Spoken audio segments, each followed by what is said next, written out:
and the rest of Vermont learned Monday Keys confessed to traveling here 18 months ago with the intent to kill a stranger.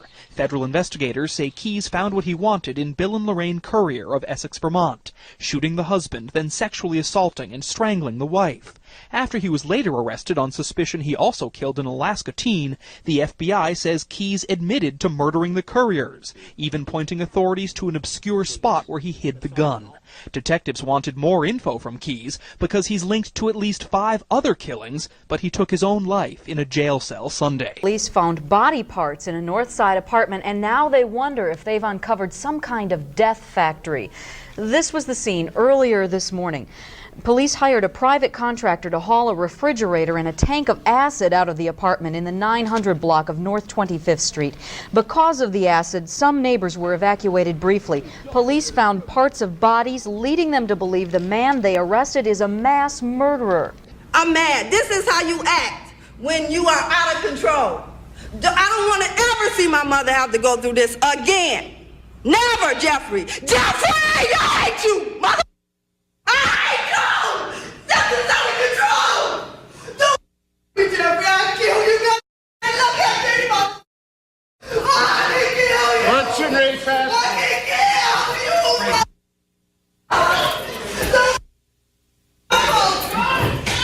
You don't have to. 6 more bodies unearthed from the basement crawl space of Gacy's Norwood Park Township home today, bringing to 15 the number found there since Friday. Des Plaines and Cook County Sheriff's Police investigators arrived first thing this morning to resume their search. The big white wagon, which has been used to transport bodies from the northwest suburb to the morgue, Fishbein Institute, pulled up early today and stood waiting outside the house while more digging went on inside. Also on the scene, crowds of onlookers, the curious, many of whom have stood the death watch for days. By late today, just about all the hollow spaces in the house had been opened up for the searchers, floorboards and ceiling panels pried loose and carted out to the huge bin just outside the front door. Most of the attention has been centered on the 30-inch dirt crawl space, similar to one we photographed in a house near Gacy's. This is where 12 of the 13 bodies were buried. Accused killer Theodore Bundy was captured early this morning 2 miles from Aspen, Colorado. He was on the main road driving the car he admitted taking just a short time earlier. Barbara Grossman was in Aspen this morning and has this report. At 2 this morning, after being loose for 6 days, Bundy was captured by Pitkin County officers Maureen Higgins and Jean Flatt. Bundy was brought into court this morning. Hi, Ted. How you doing? Good, how are you? Here. His trial has attracted a steady and unusual stream of spectators. Robin Lloyd of station WTVJ reports. Each day, the courtroom is filled with spectators drawn by a fascination with Theodore Bundy himself or by the gruesome details of the crimes. Blood-stained pillows, pictures of the murdered co-eds, evidence that the women were sexually abused.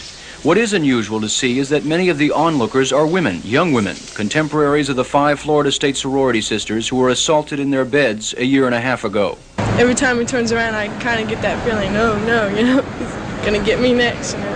But yet you're fascinated by him. Very, very. Every night when I go to bed, I just, you know, I get very scared. I shut my door and lock him, you know.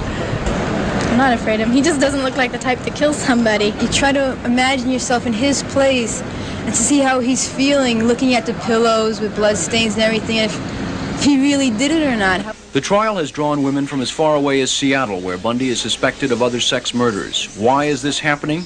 According to one psychiatrist, it is a mixture of fear, intrigue, and in particular, sexual attraction. Guilty is charged, so say we all, with all 3 trembling for mine.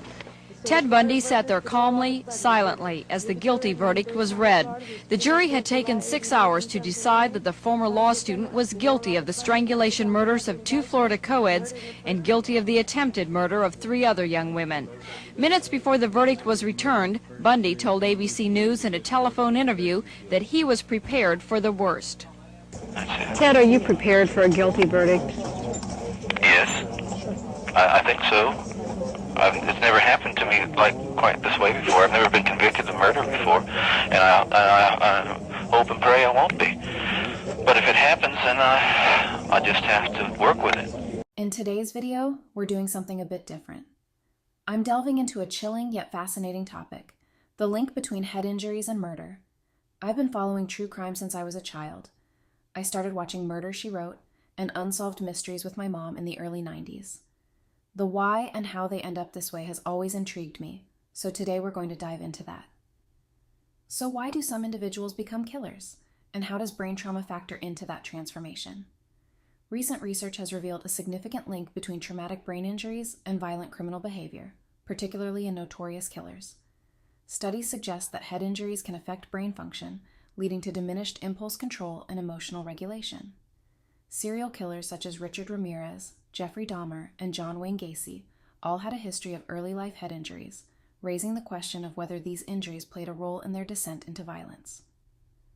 One of the critical areas of study in understanding serial killers is brain function, especially in individuals diagnosed as psychopaths. Psychopaths experience emotions differently, and their brains exhibit abnormalities in areas responsible for emotions and self-control. This dysfunction is even more pronounced in serial killers, where regions like the amygdala and orbital cortex, critical for regulating fear and aggression, are underactive. This underactivity often leaves killers with reduced empathy, making it easier for them to harm others without emotional deterrence. Serial killers are typically driven by a desire for power and control, with murder becoming more than just an act of violence. It transforms into an obsession. Many notorious figures such as Richard Ramirez. And you didn't commit these murders, but you're right in there now as far as everybody else is concerned. Serial killers do on a small scale what governments do on a large one. They are a product of the times, and these are bloodthirsty times. Even psychopaths have emotions if you dig deep enough, but then again, maybe they don't. Do you have emotions, Richard? No comment. Tell me what kind of emotions you got going through you right now. I'll tell you what, I gave up on love and happiness a long time ago. Why? I don't care to explain that. Let the quote stand for itself. People in this day and age are brainwashed and programmed like a computer at being nothing more than puppets. This nation, this country is founded in violence. Violent delights tend to have violent ends. Madness is something rare in individuals, but in groups, people, and ages, it is a rule. Killing is killing, whether done for duty, profit, or fun.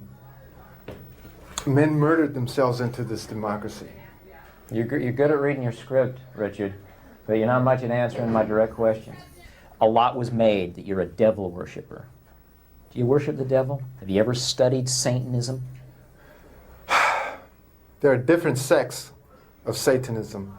Have you studied, just yes or no, have you studied Satanism? Yes, I have. Are you a worshiper of the devil? No comment. Come on, Richard. I can tell you a little bit about Satanism. Undefiled wisdom instead of hypocritical self-deceit. It is power without charity. A Satanist admits to being evil. Do you admit to being evil, Richard? We are all evil in some form or another, are we not? I'm asking you the questions, my friend. Yes, I am evil.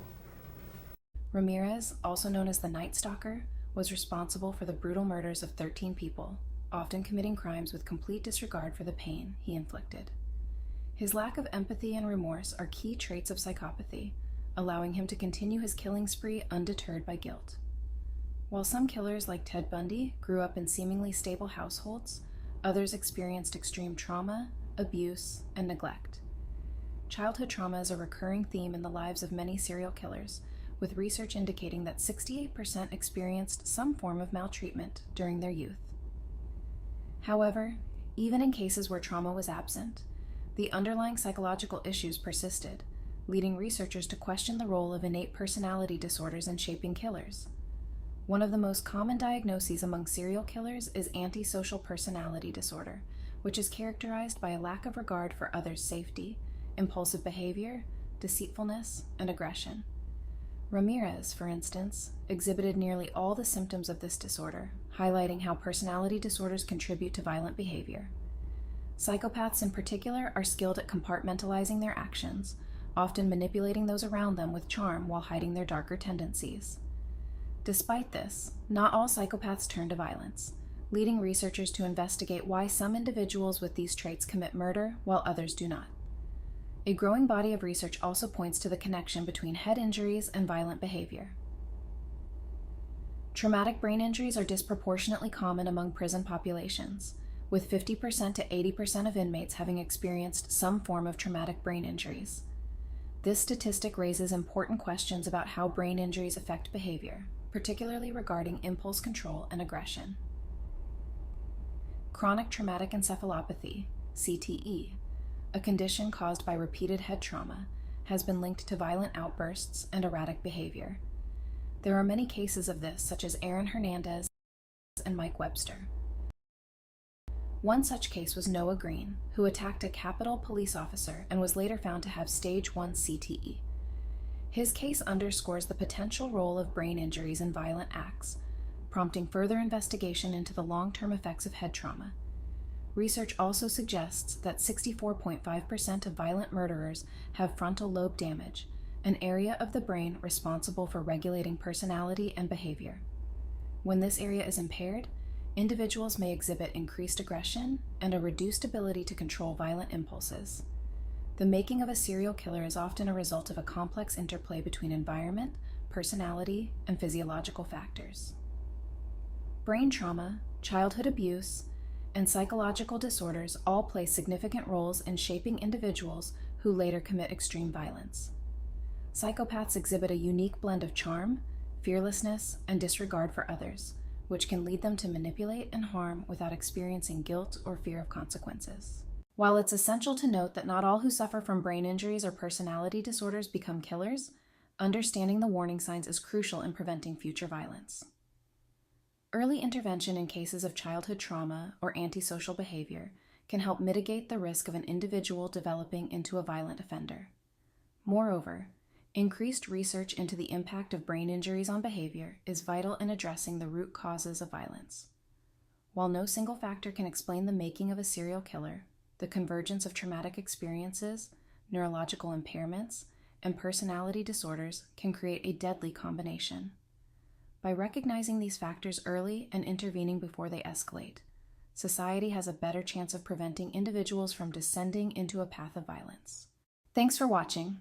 Don't forget to like and subscribe. Let me know which case you want me to cover next. Remember to stay curious, stay safe, and stay skeptical.